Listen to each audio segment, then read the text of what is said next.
எல்லாருக்கும் என்னோட வணக்கத்தை தெரிவிச்சுக்கிறேங்க. இன்னைக்கு நம்ம என்ன வீடியோ பார்க்க போறோம்னா, சீனாவோட ராணுவ தளங்களை தாக்கி அழிக்கிறதுக்கு ஏதுவா இந்தியா சூரியஸ்தரான்னு புது மல்டி பேரல் ராக்கெட் லான்ச்சஸ் உருவாக்கி இருக்காங்க. அதை பத்தியும் அதுக்கப்புறம் வங்கதேச நாட்டுல சீனா அமெரிக்காவோட ஆதிக்கத்தை குறைக்கிற விதமா இந்தியா பண்ணிட்டு வர ஜியோ பொலிட்டிக்கல் நகரவங்களை பத்தியும் இந்த வீடியோல நாம டீடைல்டா பார்க்கலாம் ஃப்ரெண்ட்ஸ். ஜியோ பாலிடிக்ஸ் மேல இன்ட்ரெஸ்ட் இருக்க பீப்புளுக்காக நாங்க நிறைய வீடியோஸ் கொடுத்துட்டு இருக்கோம். நம்ம சேனலை மறக்காம சப்ஸ்கிரைப் பண்ணிக்கோங்க. உங்க ஃபேமிலி அண்ட் ஃப்ரெண்ட்ஸுக்கும் ஷேர் பண்ணுங்க. மக்களுக்கு பயனுள்ள சில புத்தகங்களையும் நாங்க டேக்டு ப்ராடக்ட்ஸா கொடுத்துருக்கோம். அதையும் போய் செக் பண்ணி பாருங்க. இப்போ வாங்க ஃப்ரெண்ட்ஸ், நம்ம வீடியோக்குள்ள போகலாம்.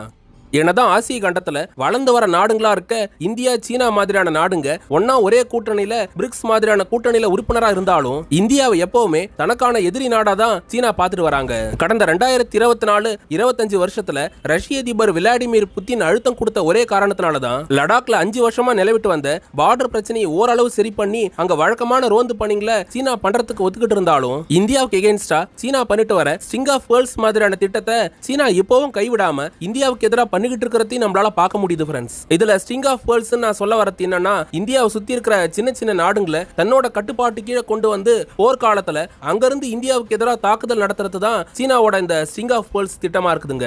ஒரு பக்கம் இந்தியாவோட நாங்க டிப்ளமேட்டிக் ரிலேஷன்ஷிப் அதிகமாக்கிட்டோம், இந்தியாவோட யானையும் சீனாவோட டிராகனும் ஒன்னா கைகோத்து டான்ஸ் ஆடுதுன்ற மாதிரிலாம் சீனா சொல்லிட்டு வந்தாலுமே இந்தியாவுக்கு எதிராக இந்த திட்டத்தை இப்பவும் சீனா ரொம்ப எஃபெக்டிவா தான் பண்ணிட்டு வராங்க. அதோட வெளிப்பாடா இப்ப சீனா டார்கெட் பண்ணிட்டு இருக்கிற இந்தியா ஒட்டன நாடுங்க எதுனா அது மியான்மரும், அதுக்கப்புறம் இப்ப புதுசா ஆட்சி மாற்றம் ஏற்பட்டு இருக்கிற வங்கதேச நாடா இருக்குதுன்னு டிஃபென்ஸ் எக்ஸ்பர்ட்டுங்க பதிவு பண்ணிருக்காங்க. மியான்மர்ல ராணுவ ஆட்சியாளரா இருந்த மின் இங் இலியாங் வந்து இப்ப அந்த நாட்டோட நாடாளுமன்ற தேர்தலில் நின்று ஜெயிச்சு அவரே அதிபரா வந்திருக்க கூடிய சூழ்நிலையில இப்ப அவரை பயன்படுத்தி மியான்மர் நாட்டுல இந்தியாவோட ராணுவ தளங்களை கண்காணிக்கிற மாதிரியான ராடார் ஸ்டேஷன் கட்டமைப்புகளையும் இந்தியாவோட போர்ல ஈடுபடுறதுக்கு ஏதுவா மியான்மர்ல ராணுவ தளங்களை உருவாக்குறதுக்கும் சீனா முயற்சி பண்ணிட்டு இருக்காங்க.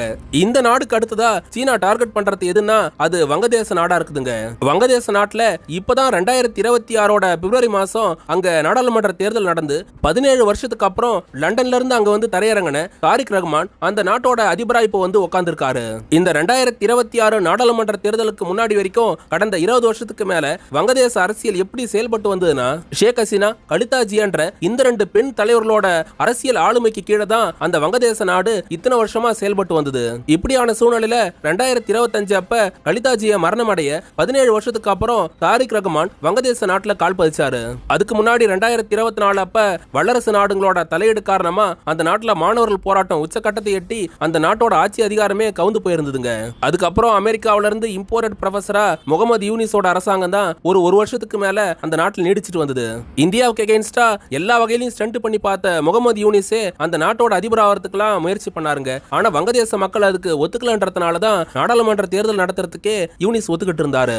இப்படி பல பிரச்சனைகளுக்கு மத்தியில வங்கதேச நாட்டுல புதுசா ஆட்சி அமைச்சு அதிபரா இருக்கிற தாரிக் ரஹ்மான் இந்தியாவோட இணக்கமா செயல்படுவான்னு வாய் வார்த்தையா பேசினாலும் அவரோட நடவடிக்கைகள்லாம் சீனா அமெரிக்கா பக்கம் தான் அதிகமா சாஞ்ச மாதிரி இருக்குதுன்னு குளோபல் மீடியாவா இருக்க TOI வந்து செய்தி வெளியிட்டு இருக்காங்க. ஃப்ரெண்ட்ஸ், இப்படி வங்கதேச நாட்டுல ஆட்சி மாற்றம் ஏற்பட்டு ஒரு 2 மாசம் ஆகுதுங்க. இப்ப சீனா என்ன பண்றாங்கன்னா, அங்க ஸ்ட்ரிங் ஆஃப் பேர்ல்ஸ் திட்டத்தை திரும்பவும் நடைமுறைப்படுத்துறதுக்கான வேலையை தொடங்கி இருக்காங்க. இப்ப இருக்கிற தாரிக் ரஹ்மான் அரசாங்கத்தோட பேச்சுவார்த்தை நடத்தி சீனா வங்கதேசத்துக்கான ஏற்றுமதி இறக்குமதி வர்த்தகத்தை அதிகமாக்குறதுக்கான ஒப்பந்தங்களை போட ஆரம்பிச்சிருக்கிற பெய்ஜிங் அரசாங்கம் வங்கதேச நாட்டை இந்தியாவுக்கு எதிரான களமா மாத்துறதுக்கு அங்க 2 திட்டங்களை இப்ப அவங்க வந்து கையில் எடுத்திருக்காங்க. இந்தியாவோட ஸ்ட்ராட்டஜிக் பிளேஸா இருக்க சிலிகுரி காரிடார்ல இருந்து 70 கிலோமீட்டர் தொலைவில் அமைஞ்சிருக்க லால்மோனிர் கார்ட் என்ற ஏர்பேஸ இப்ப சீனா அவங்களோட கைக்குள்ளார கொண்டு வரதுக்கு பாக்குறாங்க. இதுக்கு அடுத்ததா இந்தியாவுக்கு எதிராக செயல்படணும்னே வங்கதேச நாட்டுல ஓடிக்கிட்டு இருக்கிற டீஸ்டார் ரிவருக்கான ப்ராஜெக்ட தன்னோட கைக்கு கொண்டு வர பாக்குறாங்க.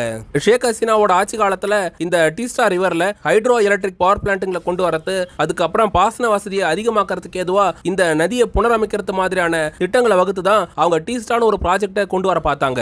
ஆரம்பத்துல இந்த டீஸ்டார் ரிவர் ப்ராஜெக்ட எங்களோட கையில கொடுங்கன்னு சீனா கேட்டுட்டு வந்தாலும் அதை தவிர்த்த ஷேக் ஹசீனா இந்த டீஸ்டார் ரிவர் ப்ராஜெக்ட இந்தியா கையில கொடுக்கறதுக்கு முடிவு பண்ணிருந்தாங்க. ஆனா துரதிருஷ்டவசமா அமெரிக்காவோட அதிபரா இருந்த ஜோ பைடனோட ஆட்சி காலத்துல அவங்களோட தலையீடு காரணமா வங்கதேச நாட்டுல ஷேக் ஹசீனாவோட ஆட்சி வீழ்த்தப்பட்டு அந்த நாட்டுல என்னென்னமோ நடந்து போச்சுங்க. இப்ப கடந்த 2 வருஷமா வங்கதேச நாட்டுல இந்திய ஆதரவு தலைவரா இருந்த ஷேக் ஹசீனா ஆட்சி அதிகாரத்துல இல்லன்றதுனால சீன அரசாங்கம் இப்ப அங்க ஒரு ஸ்டேபிள் கவர்மெண்ட் வந்ததுனால அதையே பயன்படுத்தி அந்த நாட்டுல புதுசா ராணுவ தளத்தை கட்டமைக்கிறதுக்கும் டீஸ்டா ரிவர் ப்ராஜெக்ட தன்னோட கைக்கு கொண்டு வரதுக்கு வேலை பார்த்துட்டு வராங்க. இந்த பிரச்சனைகளுக்கு மத்தியில இந்தியாவுல தஞ்சம் அடைஞ்சிருக்க முன்னாள் வங்கதேச அதிபர் ஷேக் ஹசீனா என்ன ஸ்டேட்மெண்ட் கொடுத்திருக்காங்கன்னா, வங்கதேச நாடு வல்லரசு நாடுகளோட செஸ் போர்டா மாறி போய் தான் இப்ப அங்க ஒரு மோசமான அரசாங்கம் அமைஞ்சிருக்குது. வங்கதேசத்தோட பிரதான கட்சியா இருக்கிற பிஎன்பி அதுக்கப்புறம் அவாமி லீக் கட்சியில ஒரு கட்சியை மட்டும் தடை விதிச்சுட்டு அங்க எலெக்ஷன் நடத்தி புது அரசாங்கத்தை கொண்டு வந்திருக்காங்க. நாட்டோட பிரதான கட்சியில ஒரு கட்சியை மட்டும் தடை விதிச்சுட்டு அங்க ஆட்சி அதிகாரத்தை கொண்டு வந்திருக்கிறத உலகத்துல பல நாடுகளும் ஏத்துக்க மாட்டாங்க. வங்கதேச நாட்டை வல்லரசுகளோட கூடாரமா மாத்திக்கிட்டு இருக்க பிஎன்பியோட ஆட்சியாளர்கள் வீழ்த்தப்பட்டு வங்கதேசத்துல சீக்கிரமாவே அவாமி லீக் கட்சியோட ஆட்சி அமையுன்ற மாதிரி ஷேக் ஹசீனா தன்னோட ஸ்டேட்மெண்ட்ல கொடுத்திருக்காங்க. இப்போதைக்கு இந்தியாவுல தஞ்சம் அடைஞ்சிருக்க ஷேக் ஹசீனா அங்க வங்கதேசத்துல நிலைமை சரியானதுக்கு அப்புறம் அங்க திரும்பவும் போறதுக்கான திட்டத்தை அவங்க கையில வச்சிருக்காங்க. ஜியோ பாலிடிக்ஸ்ல எப்ப என்ன நடக்கும்ன்றத யாராலையும் கணிக்க முடியாது. அந்த மாதிரி தான் இப்ப அங்க தாரிக் ரஹ்மான் ஆட்சியில இருந்துட்டு இருக்காரு. இதுல வர காலத்துல ஷேக் ஹசீனாவும் ஆட்சிக்கு வரலாம், இல்லனா அவங்களோட கட்சி சார்ந்த வேற யாராவது கூட அந்த நாட்டோட ஆட்சி அதிகாரத்தை கைப்பற்றதுக்கும் வாய்ப்புகள் இருக்குதுங்க. அதே சமயம் இந்தியாவை தாக்கணும்ன்ற நினைப்போட சீனா அங்க ராணுவ தளங்களை கட்டமைச்சாலும் அதுக்குமே இந்தியா எப்பவும் தயாரா தாங்க இருக்குது. இந்தியாவோட 7 வடகிழக்கு மாநிலங்களை இணைக்கிற ஒரே பாதையா இருக்க அந்த சிலிகுரி காரிடாரை இந்தியா ஸ்ட்ராட்டஜிக் பிளேஸா பாக்குறாங்க. போர்க்காலத்துல சீனா எந்த ஆங்கிள் இருந்து தாக்குதல் நடத்தினாலும் இந்தியா அதுக்கு சரியான பதிலடி கொடுப்பாங்க. அங்க சிலிகுரி காரிடார்ல S-400 air defence system, BrahMos, அதுக்கப்புறம் இந்தியாவோட சக்தி வாய்ந்த போர் விமானங்களா இருக்க ரஃபேல், Su-30 MKI போர் விமானங்களும் அதிக அளவுல டிப்ளாய்மெண்ட் செய்யப்பட்டிருக்குதுங்க. இப்ப வங்கதேசத்தோட இந்தியாவுக்கு அமைஞ்சிருக்கிற பார்டர் பகுதியும் இந்தியா இழுத்து மூட ஆரம்பிச்சிருக்காங்க. மேற்கு வங்காள அரசாங்கத்தோட புது உத்தரவுப்படி இந்தியாவோட எல்லை பாதுகாப்பு படையா இருக்க BSF இப்ப வங்கதேசத்தோட எல்லையில ஒரு 600 கிலோமீட்டர் வரைக்கும் ஃபின்சிங் இரும்புல வேலி அமைக்க போறாங்க. இப்படியான காரியங்கள்ல இந்தியா துரிதமா ஈடுபடுறதுக்கான தேவையை அமைஞ்சிருக்குதுங்க. கொஞ்ச நாளைக்கு முன்னாடி வங்கதேச நாட்டுல இருந்து இந்தியாவுக்கு கூடுறதுக்கு அந்த எல்லை வழியா 3 நபர்கள் முயற்சி பண்ணாங்க. அப்ப BSF படைப்பிரிவு அந்த 3 பேரையுமே இல்லாமக்கின சம்பவமும் அங்க அரங்கேறுச்சு. இந்தியாவுக்கு பாகிஸ்தானால மட்டும் இல்லாம வங்கதேச நாடாலையும் பயங்கரவாத அச்சுறுத்தல் அதிகமாயிட்டு இருக்குது. எதுக்கு சுதந்திர வாகனே தெரியாம பாகிஸ்தான் ராணுவத்தோட ஒன்னா இணைஞ்சு போர் பயிற்சிகள்லாம் பண்ணி காட்டின வங்கதேச அரசாங்கம் கடந்த சில காலமா பாகிஸ்தான் சீனாவோட ஒரு கூடாரமா வங்கதேசத்தை மாத்துறதுக்கு முயற்சி பண்ணிட்டு வராங்க. அது முகமது யூனிஸ் ஆட்சி காலத்துல மட்டும் இல்லங்க, இப்ப தாரிக் ரஹ்மான் அங்க ஆட்சிக்கு வந்தாலும் பெரிய அளவுல மாற்றங்கள் எதுவும் ஏற்படலன்னு தான் சொல்லப்படுது. இதன் காரணமா தான் வங்கதேசத்துல இருந்து பயங்கரவாத அச்சுறுத்தலை தவிர்க்கிற விதமா இந்தியா பின்சிங் போடுற காரியத்தில் ஈடுபட்டு வராங்க. கடந்த 15 வருஷத்துக்கு மேல வங்கதேச இந்தியாவுக்கான பார்டர் பகுதியில எல்லா பார்டர் ஏரியாவிலையும் பின்சிங் அமைக்கிறதுக்கு இந்தியா முயற்சி பண்ணாங்க. அது அப்ப சாத்தியப்படல. இப்ப 2026ல அது முழுசா சாத்தியப்படுறதுக்கான நகர்வுங்க தொடங்கி இருக்குதுங்க. இப்ப எடுக்கப்படுற இந்த நடவடிக்கைங்க இந்தியாவோட பாதுகாப்பை இன்னும் பல மடங்கு அதிகமாக்கும் ஃப்ரெண்ட்ஸ். இப்படி வங்கதேசம் மியான்மர் நாடுகள்ல இந்தியாவுக்கு எதிராக சீனா குடைச்சல் கொடுத்துட்டு வர வேளையில சீனாவுக்கு அந்த பார்டர் பகுதிகளை செக் வைக்கிற விதமா இந்தியா புதுசா ஒரு ஆயுதத்தை அங்க கொண்டு வந்திருக்காங்க. இந்தியா கிட்ட ஏற்கனவே பார்டர் பகுதிகளில் போர் நடத்துறதுக்கு பினாக்கா ராக்கெட் லான்ச்சர்ஸ்ங்க பயன்பாட்டில் இருக்குதுங்க. இந்த பினாக்கா ராக்கெட் லான்ச்சர்ஸ்ங்க தான் இந்தியா கார்கில் போர் நடத்தினதுல தொடங்கி இப்ப வரைக்கும் போர்கள்ல அதிக அளவுல பயன்படுத்திட்டு வராங்க. இந்திய ராணுவத்துக்கிட்ட பிரம்மோஸ், பிரளய் மாதிரியான ஏவுகணைங்க இருந்தாலும் அதிக விலை கொண்டதா இருக்கிறதுனால போர்க்காலத்துல இது அதிகமா நம்மளால பயன்படுத்த முடியாது.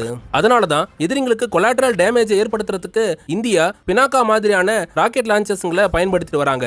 இந்த ராக்கெட் லான்ச்சர்ஸ்ங்க பார்டர் பகுதியில இருந்து எதிரி நாடுகளோட இலக்கங்களை குறி வச்சு துல்லியமா தாக்கும் போது அவங்களுக்கு பேரழிவு அதனால ஏற்படும். ஃப்ரெண்ட்ஸ், இந்த பினாக்கா ராக்கெட் லான்ச்சர்ஸ்ல இந்தியாவுக்கு இருக்கிற பெரிய பிரச்சனை என்னன்னா இதோட ரேஞ்ச் தாங்க.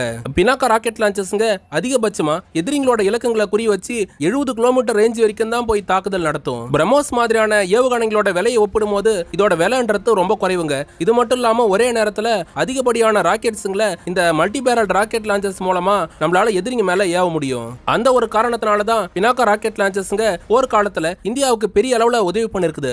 கார்கில் போறப்ப பாகிஸ்தான் ராணுவத்தோட பல நிலைகளை குறி வச்சு துல்லியமான தாக்குதல் நடத்தின இந்த பினாக்கா ராக்கெட் லான்ச்சர்ஸ்ங்க போறப்ப பல பகுதிகளில் பாகிஸ்தான் ராணுவம் பின்வாங்கினதுக்கு இந்த பினாக்கா ராக்கெட் லான்ச்சர்ஸும் மிக முக்கியமான காரணமா இருக்குது. இது ஒரு பக்கம் இருக்க இமயமலை பகுதிகளில் இந்தியாவுக்கும் சீனாவுக்குமான பார்டர்ன்றது லடாக், அதுக்கப்புறம் அருணாச்சல பிரதேசத்துல ரொம்ப பதற்றமான ஒரு இடமா இருக்குது.